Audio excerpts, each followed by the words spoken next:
Michigan basketball's second game of the season. This one against Wake Forest in Detroit in LCA.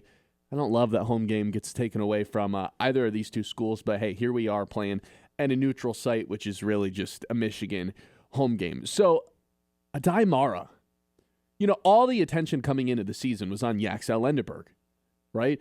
Yaxel Lendeberg goes to the NBA draft, decides to come back. Michigan's the one that picks him up in the portal. He's one of the best prospects in college basketball this season that has already played a season of college basketball. Like, forget all the one-and-dones. Forget Peja Stojakovic's son over at Illinois. I'm talking about the American-born guys that are back in college basketball this season. Yaxel Lendeberg's one of the best guys, number one transfer in the entire 2024 offseason class. Michigan lands him in addition to Elliot Cadeau, Merez Johnson, and Aday Mara. But most of the attention and the reason, a lot of people were picking Michigan to be in the top 10, to be the Big Ten champion at the end of the season, was because of Yaxel Lendeberg. I think through two games, it's been very apparent that Aday Mara is the MVP for Michigan on both sides of the ball. Not just offense, not just defense. Both sides of the floor.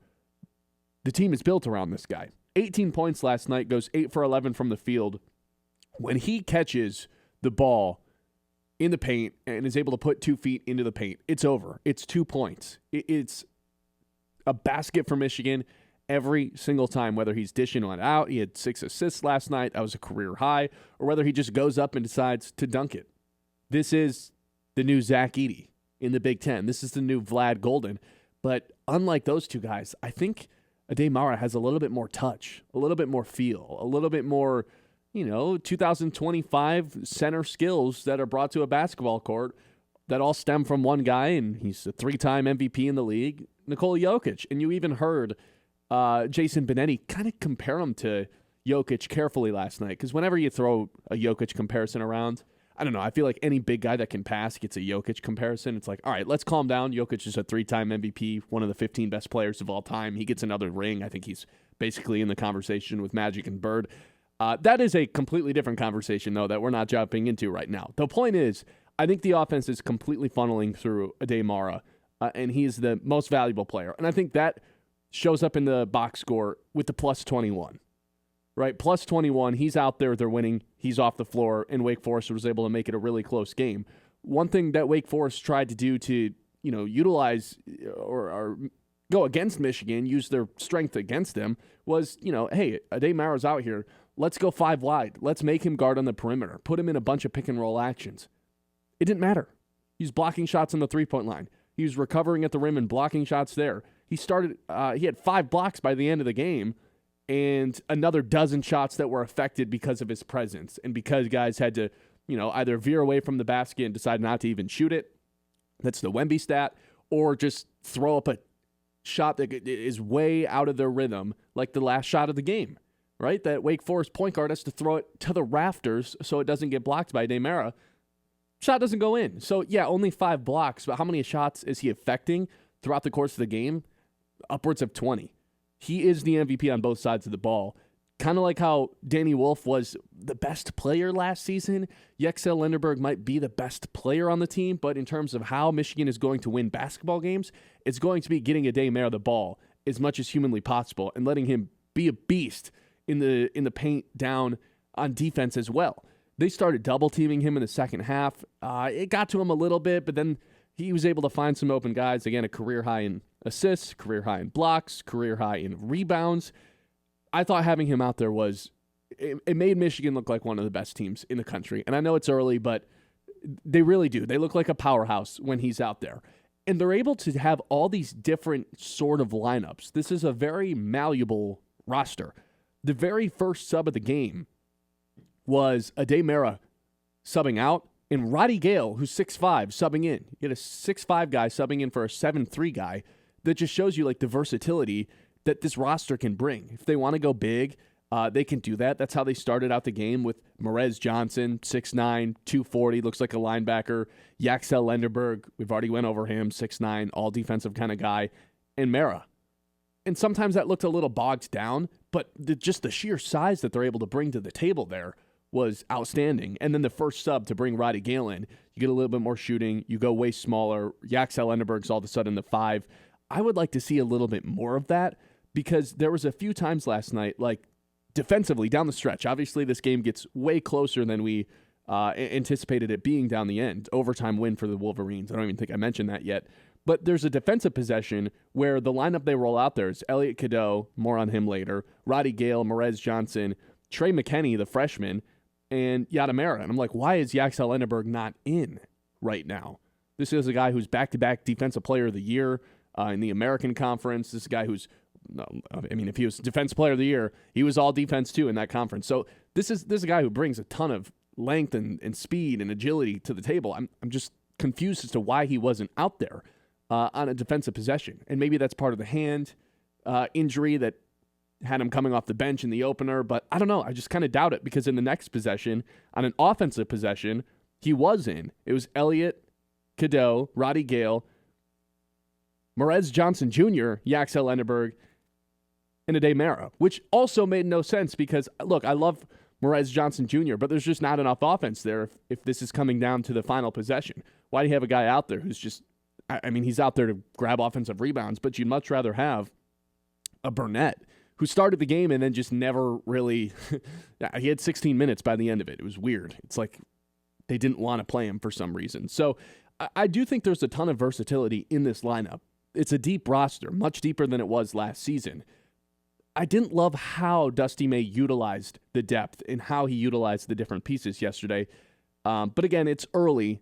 You get a win. You're going to take the win and not complain about it, even though it was a lot closer than it needed to be. Because you have to remember, these guys, it's not a team yet. This is an individual collection of players. You got 4 guys playing a very serious role starting on the team that were not here last season. The only guy who's still here is Namari Burnett and Will Cheddar. This isn't a team yet. It's a collection of guys, and they're still finding ways to win basketball games. Yeah, they didn't cover. Sorry if you had that. But this is a learning opportunity, and you picked up a win in the process. You'll take that in November, this time of season. So Yaxel Enderberg, I didn't think was very aggressive on the offensive end. Which is funny because at the end of the game, you look at the box score, and he actually led the team in field goal attempts. But the entire time in the second half when Michigan's ice cold, they're 0 for 11 from downtown at one point in the second half, I'm just waiting for Yaxel Enderberg to kind of take over. And I never even felt like he tried to do that. 12 field goal attempts leads the team, but I feel like 6 or 7 of those were in transition, just pushing the break, which you got to give him credit for. He's willing to run the floor. He gets out ahead, and people get him the ball. And he had a couple transition dunks, and it looks awesome, spectacular. It's part of the reason Michigan's playing at such a high pace right now. Third highest in the Big Ten. But I was waiting for him to kind of take over in the half court, and I think he gets the benefit of the doubt for right now because of that hand injury that he's still coming back from, and also because he's so used to being the best player on the floor by a long shot in the American Conference over at UAB. He's used to having to take over. Now he's got a bunch of talented players around him. I still think he's the most interesting prospect on the team, but like I said, this team is going to funnel through Aday Mara. So I think he's still getting accustomed to, hey, I'm not trying to be a selfish player. This isn't my team anymore. This is our team. And I think you got to let him get accustomed to that a little bit before we start knocking him. But it is something I'm going to be monitoring. Can he take over a game on offense in the half court? Because we're yet to see that from a guy who was viewed as this enormous get for Dusty May in the program. Part of that might be the spacing as well. I'd like to see more minutes of him as the 5 rather than playing the 3 or the 4 with Aday Mara and Morez Johnson on the floor at the same time. Because I would just play him at the 4 to start the game and have Morez Johnson Jr. come off the bench. Who's like a linebacker. Elliot Cadeau.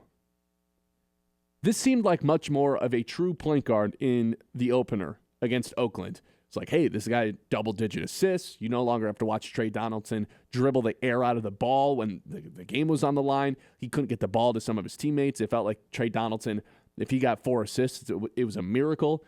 Elliot Cadeau was aggressive last night in taking shots. And he made his shots. 17 points, 8 rebounds, 7 assists. Filled up the stat sheet, 2 for 5 from behind the arc. Not going to complain about that. But it's something I'm going to monitor. The point guard looked very happy to be taking shots. And in my opinion, I think the point guard needs to pass. At least for this Michigan team that has talent everywhere else. And don't get me wrong, Elliot Cadeau is an infinitely better passer than Trey Donaldson was. Trey Donaldson, I think, viewed passing as a weakness. Elliot Cadeau is a good facilitator, good vision, but was a little shot happy last night. And it was working. So not going to complain about it too much. Just something I'm monitoring. I did see a lot of people talking about how, hey, this lack of defense that Michigan's playing is going to be a problem. And you look at the two scores from their first two games, they've allowed 84 and 78 points. Not great. Wake Forest shot 34% last night. Oakland shot 42%. That's very good. The problem is they're fouling too much. Wake Forest had 21 free throw attempts. Oakland had 26. And the problem is they had 17 turnovers last night versus Oakland. Or last night versus Wake Forest. That's going to lead to some easy baskets for the other team. So, look, in the half court, I think this defense is completely fine. It did get a little sloppy in the second half on both sides. I think part of that is playing your way into shape. When you play as fast as Michigan does, again, it's the third fastest pace in the Big Ten, you're going to run out of gas a little bit at the beginning of the season. So I think part of it's getting these guys in shape as the season goes on.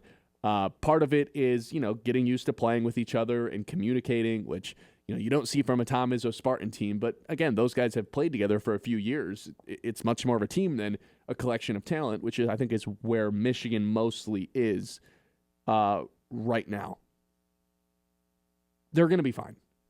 This is an awesome basketball team. It was a lot closer than you maybe anticipated yesterday, but again, it's November. You learn from it. You pick up a win in the process. Michigan fans should feel nothing but excitement about that win and about the collection of talent that this team has that's morphing more into a team every single day. 989-837-6125. Your thoughts on Michigan